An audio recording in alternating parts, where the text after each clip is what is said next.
Semántica, Manuel, no solamente semántica, sino semiótica. Semiótica también. Porque el médico cuando toma una decisión rompe la incertidumbre. Ya. Tenemos que ingresar a intervenir en una zona de epidemia de peste, de dengue, rompemos la incertidumbre y no hay posibilidad de abandono. Ya. Y eso es algo que tiene que tenerse muy presente porque nuestra institución es una reserva moral, científica y ética en el país. Tiene 70 años desde su fundación la Federación Médica y la Asociación Nacional de Médicos del Ministerio de Salud. 40 años, 44 años de trayectoria limpia y yo le diría gloriosa en defensa de la vida democrática en el país. ¿Qué significa la suspensión entonces? Es decir, suspende con la posibilidad de retomarla en cualquier momento. Que sí, ahora, claro que sí. Suspendo y la posibilidad de retomar en ese tramo, ¿qué tiene que pasar? ¿O para definitivamente levantar o para definitivamente reactivarla? ¿Qué es lo que están quedando ustedes con el gobierno? No hay probabilidad a veces de una medida de lucha que ha costado tanto a las naciones, a los pueblos, como es una huelga que es un instrumento, pueda ser definitivamente levantada. Va a estar permanente y latente. Pero sí hemos decidido suspenderla. ¿Por qué? ¿Por qué? Porque hay avances importantes en aspectos que son muy gravitantes para la vida nacional. Dígame. En plena situación de recesión y de crisis como las que estamos teniendo, ha sido posible arrancar al gobierno, arrancar al régimen, llamémoslo así, porque ha habido toda una política antimédica, el hecho de comprometerse a un incremento del presupuesto para el año 2018. Eso va a estar claramente definido el 30 de agosto, que se presenta el anteproyecto de presupuesto. Y si no es así, obviamente tenemos expedita la decisión de retomar, de reiniciar la huelga que ha quedado suspendida. Entonces, ese aspecto una primera es cosa. Fundamental. Incremento presupuestal al sector salud.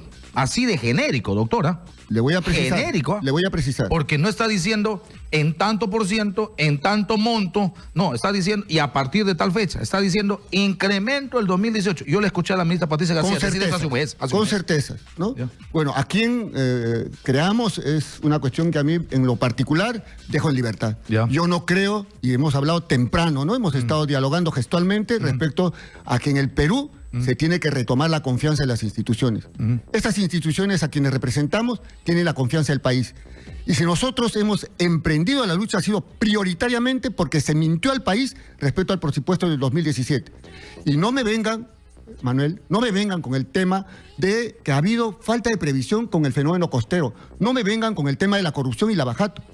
Hace muchísimo tiempo que el presupuesto de la República destinado al sector salud y al sector de educación son los más paupérrimos. Los que menos importan. Los que menos importan. Por eso es que yo propongo hace tiempo que los dos aspectos pasen también al Congreso para tener una respuesta de Estado. ¿Y sabe por qué lo hago? ¿Y sabe por qué propongo eso? Por una razón. Porque también en el legislativo hay una mayoría política que piensa exactamente igual que PPK. Es decir, que si son gobierno mañana o pasado, igual le van a tratar como la última rueda de coche a educación y a salud. Por eso hablo de un compromiso de Estado. Las comisiones de salud y de educación en el Congreso tienen que abocarse a resolver esto que hoy es conflicto, pero que normalmente es crisis.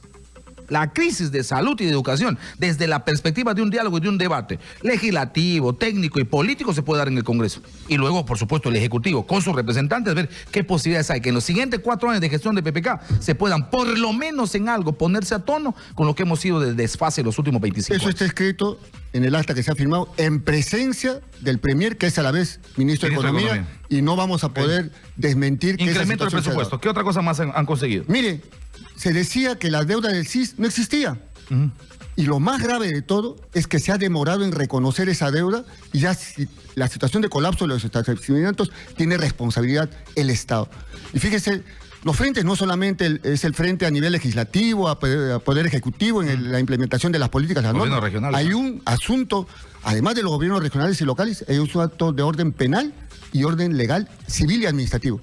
¿Cómo se nos pretendió incriminar en la muerte de un niñito Shawi en la zona de Yurimaguas, en pleno contexto de la huelga? Pero miserablemente. Fíjese. Miserablemente. ¿Y cómo respondimos, no? Y ha sido la prensa alcahueta eterna del poder político hoy y de siempre, que con portadas impresionantes ande un poco más, le dicen criminal a los médicos. Es verdad, eso es cierto. Entonces, frente a eso, nosotros... Eso les hace chicha al comercio, a la República, eso les hace chicha. Eso les hace chicha. ¿Cómo hemos respondido? La farsa les hace con firmeza, con dignidad y con decoro. No hemos caído en ese insulto, no hemos caído en lo que ellos tendenciosamente nos han pretendido, no solamente en el caso de Yurimaguas, sino en Chiclayo. Y anteriormente, porque recuerden que es una política que no se detiene hace 30 años. Hace 30 años se dice a la población: no hay recursos para salud, no hay recursos para educación, y usted no tiene derecho a enfermarse, no tiene derecho a ser atendido en su salud y educación. Que vamos a abrir una brecha en el déficit fiscal, que estamos mal en el tema de recaudación, que depende de la caja fiscal, que estamos priorizando otra cosa. Ese es un cuento de 25 años. Imagínese. Ese es un cuento de 25 años. Por eso estoy diciendo siempre que esto va a estallar en algún momento. Hoy estalla, pero la crisis es permanente y no sé cómo va a pasar. Ha reconocido la ministra de Salud que existe esa deuda y que va a honrar esa deuda. La deuda sobrepasa los 1.100 millones de soles. Pero no ella ha reconocido y ha hecho un desembolso el día de ayer de 330 millones. Y se supone que cuando habla de desembolsar y reconocer la deuda, esta va a ser honrada y en eso confiamos. El otro aspecto que es gravitante es que mire cuánto costó el Acuerdo Nacional y la 13ª política de Estado del Acuerdo Nacional, que permite el acceso financiado, por lo tanto, sin costo para el poblador, el más humilde, a los servicios de salud, al que él elija. Mire, no solamente estamos hablando de la libertad de atenderse en los servicios de salud, de la libertad de escoger a su médico. Cuando usted va a los servicios de salud, ¿quién lo recibe? Con todo el respeto, el guachimán. Él le hace el triaje. Y muchas veces, de manera inadecuada, alguna población desinformada dice y no exige la salud como derecho. Y se enfrenta a su médico que le está dispuesto a atenderlo. Tenemos el 88% de aceptación en grado de satisfacción los médicos cirujanos del Perú.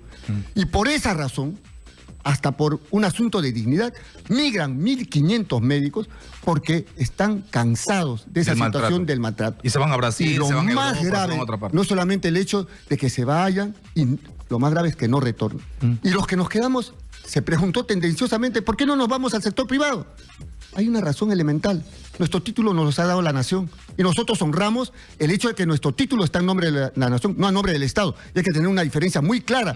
Y por eso cuando deliberadamente, reflexivamente tomamos la decisión de llevar adelante una huelga el 4 de julio, lo hicimos en las condiciones más adversas. Había inicios incipientes de la huelga de los maestros. La sociedad no estaba respondiendo frente a la crisis, frente a esa crisis moral en la cual nos debatimos. Y estamos en camino, probablemente, si no manejamos las cosas, a una catástrofe nacional. Y los médicos tenemos que asumir nuestro rol. Bueno, incremento presupuesto del Ministerio de Salud año 2018, reconocimiento de deuda y una primera transferencia de 330 millones aproximadamente el día de ayer por parte del Ministerio de Salud. Otras medidas que se han logrado. El reconocimiento del Acuerdo Nacional está en el acta, la 13ª política de Estado, el acceso universal a la seguridad social en términos de salud, que es una garantía y está clarísimo en el marco de equidad y lo que es justicia social. Eso nos costó llegar a la democracia. ¿Qué hay del tema remunerativo, compensatorio al esfuerzo del sector? Siendo prioritario, permítame establecer otro asunto más, porque se nos dijo en alguna oportunidad que nosotros queríamos un sueldo por cumpleaños. ¿Se acuerda de esa tendencia? Sí, me acuerdo. Pues esa es una mentira gravísima. Tal igual como el derecho a la vida, a la salud, a la seguridad social, al trabajo y a la educación, hay el derecho a la remuneración. De manera siniestra y perversa, se derogó los artículos de la ley del trabajo médico que nos costó años de lucha, vulnerando el artículo 25, que es el que menciona taxativamente remuneración. ¿Qué hemos hecho? Para toda la población y sobre todo la población trabajadora, que se hable de salario y de remuneración, porque eso va a permitir la exigencia de un derecho y obviamente la exigencia al cumplimiento de deberes y obligaciones. Correcto. Ese es el otro aspecto que se ha garantizado y está dentro del acta y firmado, que se va a reconocer en la ley del presupuesto del 2018, el reconocimiento de la escala salarial. Y creo que en ese aspecto sabemos que en nuestras bases regionales también... Eso quería preguntarle. ¿Qué dice? ¿Ha habido alguna voz discordante? Porque en el tema de maestros ahora mismo hay voces no seríamos democracia, sería una tiranía, no sería una institución. ¿Qué han dicho las voces discordantes? La mayoría de las regiones 14, contadas, consultadas, han estado de acuerdo con la suspensión. En Lima, que son alrededor de 25 o 30 votos, de los cuales se contabilizan y se validan de acuerdo a nuestros estatutos, han estado de acuerdo con suspender la medida 18 cuerpos médicos. Por lo tanto, con esa mayoría y con el aval que se tiene para este tipo de negociaciones, es que la Federación Médica Peruana, la AMS, han decidido suspender. Obviamente, reitero, suspender no es abandono de la lucha y del combate. Muy bien.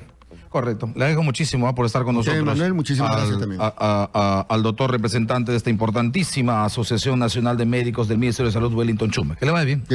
Muy buenas tardes. Bueno, me imagino que en las próximas horas el servicio de salud se va a normalizar. Esta es la hora, son las 12 del mediodía con 56 minutos.